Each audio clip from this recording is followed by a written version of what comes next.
The city of Kanpur on the banks of the Ganges, the holiest river for Hindus.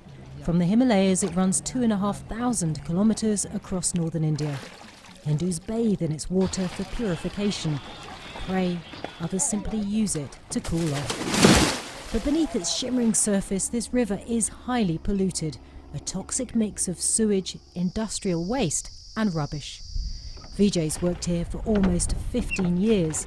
He says the pollution is bad for business.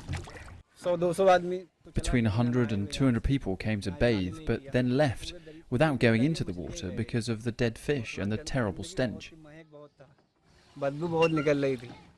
The river is a lifeline for some 450 million Indians who live near it. And that's part of the problem.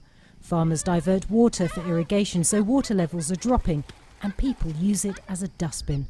Successive governments have tried and failed to clean up the Ganges. Now India's recently elected Prime Minister Narendra Modi is making restoring the river a top priority. Environmentalist Sanjay Jaiswal welcomes the news but remains cautious. In the last 5 years, nothing has happened, nothing has changed.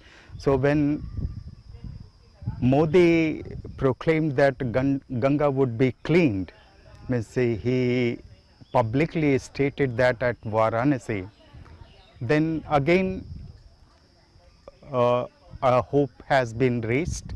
One of the biggest challenges for Modi will be tackling industry. In Kanpur, the leather industry is one of the Ganges' worst polluters. Animal hides are treated at more than 400 tanneries, which produce some 50 million litres of toxic wastewater. Much of it flows directly into the river without treatment. Industry should be shifted, and if that's not possible, then there should be waste treatment plants. The pollution's not just an environmental issue, it's also created a health crisis. In a village on the banks of the river, people say the dirty water's making them sick, like Malti, who suffers from skin rashes. After coming here, I began to feel itchy. Then it started getting worse, and now it's spread all over my body. If Prime Minister Modi can restore the river, he'll fulfill an election campaign promise and stop a growing environmental and health disaster.